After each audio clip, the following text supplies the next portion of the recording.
콩 심은 데 콩 나고 팥 심은 데 팥이 난다는 거죠. 우리가 뿌린 대로 거둔다는 것입니다. 세상 만사 우연하게 일어나는 일은 없습니다. 우리가 행했던 대로 일어나는 거예요. 우리가 보면 우연하게 일어난 일 같지만 사실은 모든 일에 그 원인이 있고 그 이유가 있더라는 거예요. 내가 기억하지 못해서 그렇지, 내가 알 수 없고 깨달을 수 없어서 그렇지, 사실 모든 일에 우연히 일어나는 일이 어떻겠습니까? 내가 실수했기 때문에, 내가 잘못했기 때문에 거기에 대한 대가가 늘 나타나는 겁니다. 내가 선하게 심으면 선한 것이 날 것이고요, 내가 악하게 심으면 악한 것이 일어나는 겁니다. 그것이 이제 하나님 보실 때도 마찬가지죠. 물론 하나님께서 길이 참으시죠. 인내하십니다만 사실 하나님이 그 모든 죄의 대가를 치르게 하신다는 거예요. 우리는 알 수 없지만 깨닫지 못하는 것이 문제이지, 사실은 하나님 앞에서 우리가 은혜를 받고 구원을 받은 자로서도 마찬가지입니다. 우리가 왜 정직해야 되냐, 왜 거룩해야 되냐, 왜 선해야 되느냐, 왜 하나님 앞에서 바르게 살아야 되느냐 하는 것이죠. 우리가 우리의 모든 죄가, 죄의 영향력들이 결국 남아있고, 또 죄에 대해서 또 하나님은 때로는 때리시고 징계하시고 결국 심판하시는 하나님이신 것을 우리가 볼 수 있습니다. 하나님은 그 심판 가운데서도 그 심판을 통해서 결국 우리 징계를 주시는 이유가 뭡니까? 깨달으라는 거예요. 이 땅에서 하나님이 우리에게 징계 주시는 것은 돌아보고 깨달으라는 겁니다. 그래서 우리 주변에 살다가 이 크고 작은 어려운 가운데 왜 이 일이 나에게 나타났을까? 이것을 통해서 우리 자신을 돌아보고 내 삶을 돌이키고 말씀 앞에서 내가 바로 살았는지, 바로 서 있는지, 무엇이 이긋거렸는지, 잘못되었는지를 우리 자신을 살필 수 있는 그런 지혜가 있어야 되고, 또 그때마다 우리는 기도하고 하나님 앞에 그 답을 묻고요, 우리의 잘못된 부분들은 회개하고 고치는 이런 계기로 삼아야 할 것입니다. 오늘 우리가 읽었던 그 사무엘하 21장에서 24장은 사무엘 상하에 있어서 연대기적으로 쭉 나오다가 이 마지막 부분은 그냥 부록처럼 이렇게 들어선 것이죠. 그래서 사무엘하 21장에서 24장의 내용은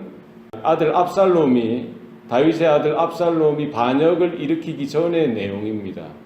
이것이 이제 마지막에 부록처럼 추가되어졌던 것이죠. 그러니까 지금 때가 언제냐면은 사울 왕이 죽고 또 이어서 이제 다윗이 왕으로 계승되어졌을 때 어느 한 시점이 되겠죠.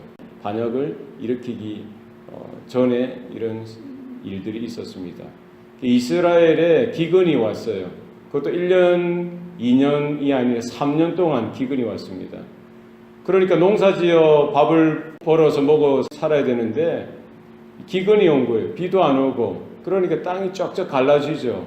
농사를 지어서 열매를 맺어 추수해서 그것으로 먹고 살아야 되는데 온 백성이 난리가 난 겁니다. 그것도 1년이 아니라 2년, 3년, 1년만 기근이 와도 너무 힘든데, 지금처럼 다른 수단이 있는 게 아니잖아요. 수입을 해온다든지, 다른 나라에서 곡식을 가져온다든지, 그 대량으로 이렇게 가져올 수 있는 그런 여건도 안 되죠. 자급자족의 그런 시절에 기근이 와버렸으니까, 그것도 1년이 아니라 2년도 아니고 3년씩이나 기근이 왔으니까 이게 엄청난 일인 거예요. 다윗이 왕으로서 이것이 그냥 우연하게 온 것이 아니라는 것을 그제서야 깨달은 겁니다. 이 다 이유가 있는 거구나. 하나님 앞에, 오늘 본문에 보면은 하나님 앞에 간구해서 기도했던 거예요. 하나님 앞에 기도하니까 하나님께서 그 답을 주시는 거예요. 하나님께서 그 답을 주시죠. 사울과 그의 집이 기브온 사람에게 피를 많이 흘렸다는 거예요. 기브온 사람을 죽였다는 거예요. 사울 왕으로서 다스릴 때에 기브온 민족을 몰아내기 위해서 그들을 다 이렇게 말살시키려는 그런 정책을 펼치고요. 수많은 기브온 사람들을 죽였던 겁니다. 거기에 대해서 하나님이 죄를 물으시고요. 비록 사울은 이제 죽었죠. 이미 죽었지만 그 이스라엘 땅에 하나님이 거기에 대한 대가로, 징계로, 심판으로 그것도 3년씩이나 기근이 오게 하심으로 여기에 대해서 징계를 하시고요. 그 죄의 값을 묻고 계시는 것이죠. 사실 기브온 사람들은 이방 사람들입니다. 아모리 족속에 속한 자들이지만 이스라엘이 가나안에 들어오면서 이제 광야를 지나면서 40년 동안 광야를 다니면서 이제 가나안에 입성하죠. 여호수아를 필두로 해서 가나안에 입성해서 이제 전쟁을 치릅니다. 전복 전쟁을 치르는 중에 이 기브온 사람들이 속이죠. 속여서 여호수아와 화친을 맺습니다. 화친, 언약을 맺어요. 그래서 그들은 목숨을 유지하고 이스라엘의 종으로서 살아가도록 화친 조약을 맺고 언약 가운데 들어오게 돼요. 그래서 이제 그 민족을 죽이지 않겠다고 하나님 앞에서 언약을 맺었던 겁니다. 그런데 세월이 지나고 나서 사울이 생각할 때 이제 그런 열심이 있었던 거예요. 욕심이 있었던 거예요. 그래서 기본 민족을 좀 이렇게 싹 없앴으면 좋겠다라는 그런 생각 중에 기본 사람들을 다 이제 죽여 나갔던 것입니다. 그 하나님 보시기에 그 화친 조약, 그 언약을 깨트리는 거잖아요. 하나님께서 거기에 대해서 책임을 물으시고 죄를 물으시는데 비록 사울 왕이 죽어서 사라졌지만 여전히 그 땅 가운데 하나님은 거기에 대한 죄의 대가를 묻고 계시는 거예요. 그래서 다윗이 그 원인을 이제 정확하게 파악했죠. 3년씩이나 기다릴 필요는 없었어요. 1년, 2년 정도만 돼도 1년만 돼도 사실은 하나님 앞에 나가서 기도할 수 있었죠. 그때는 다윗이 그런 생각을 못했던 거예요. 2년까지도 생각을 못했던 겁니다. 3년째가 되어서야 똑같은 일이 계속 반복되어지고 이런 어렵고 이런 환란의 때가 계속 되어지니까 그제서야 깨달은 거예요. 사람이 이렇게 어리석습니다.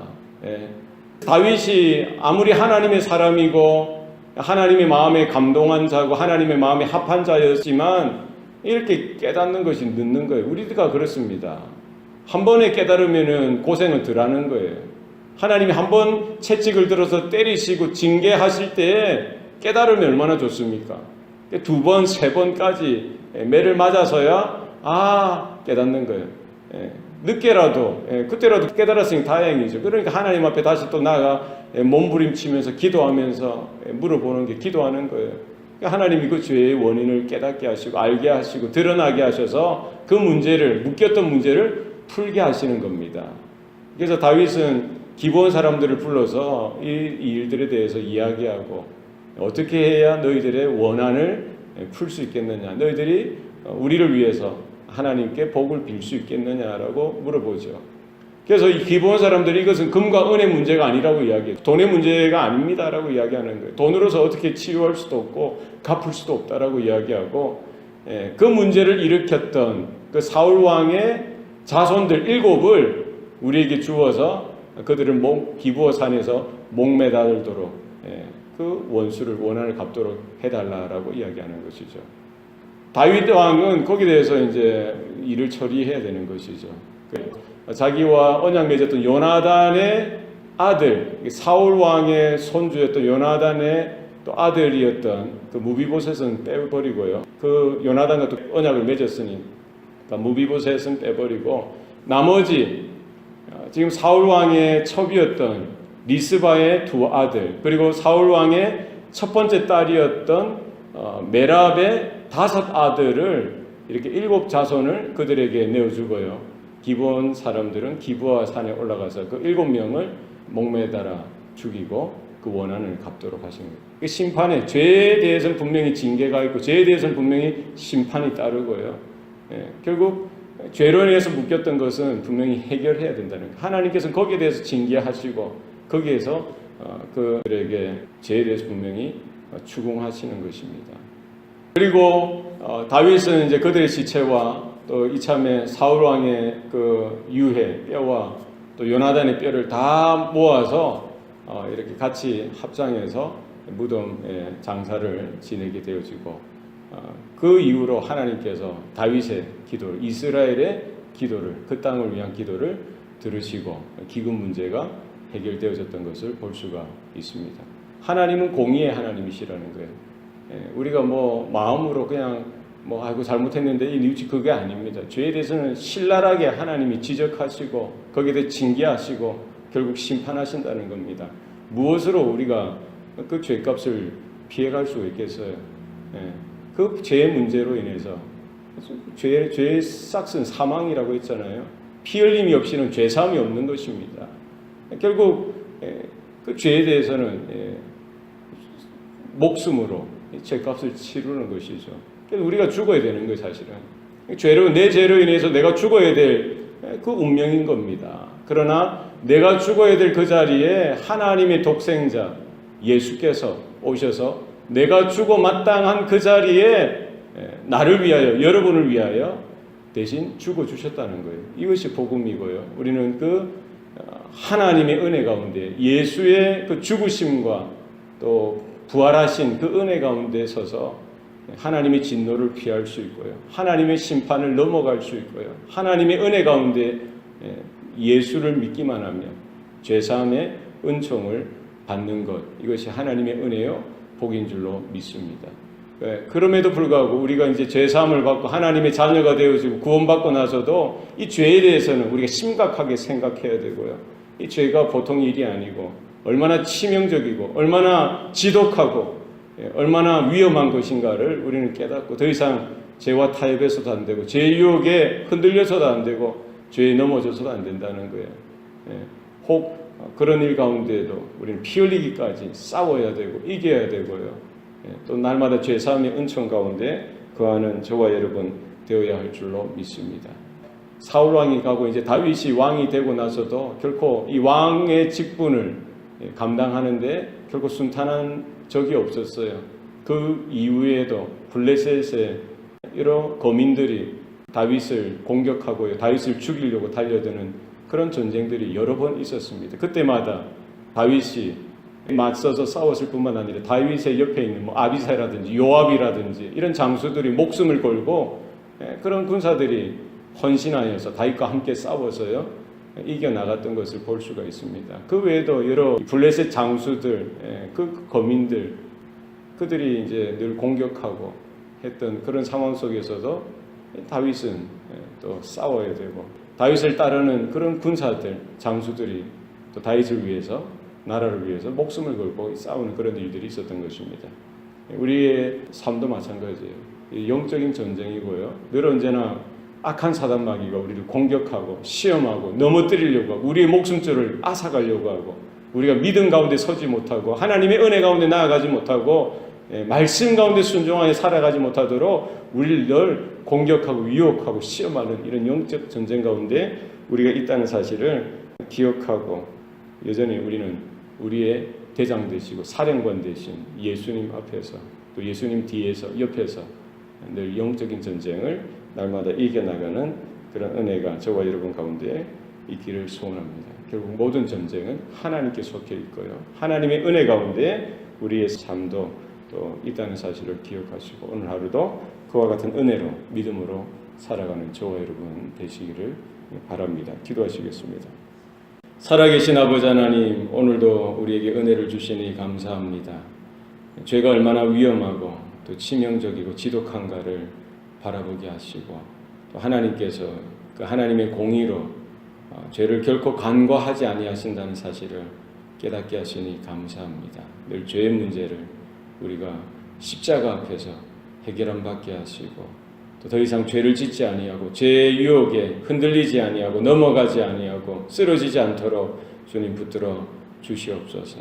내가 거룩하니 너희도 거룩하라고 하신 그 주님의 뜻을 깨닫게 하셔서 결코 우리의 삶 가운데 일어나는 모든 일들이 결코 우연히 일어나는 것이 아니라 분명히 그 원인이 있다는 사실을 깨닫게 하시고 환난과 곤고함 가운데서도 우리가 하나님께서 깨닫게 하시는 그 은혜 가운데 날마다 회개하고 돌이키는 그런 은혜가 우리 모든 성도들 가운데 있게 도와 주시옵소서. 오늘 하루도 그 은혜 가운데 또 주님의 붙드신 가운데 설 수 있도록 하나님께서 주장하시고 역사하여 주시옵소서. 감사드리고 예수님 이름으로 기도합니다.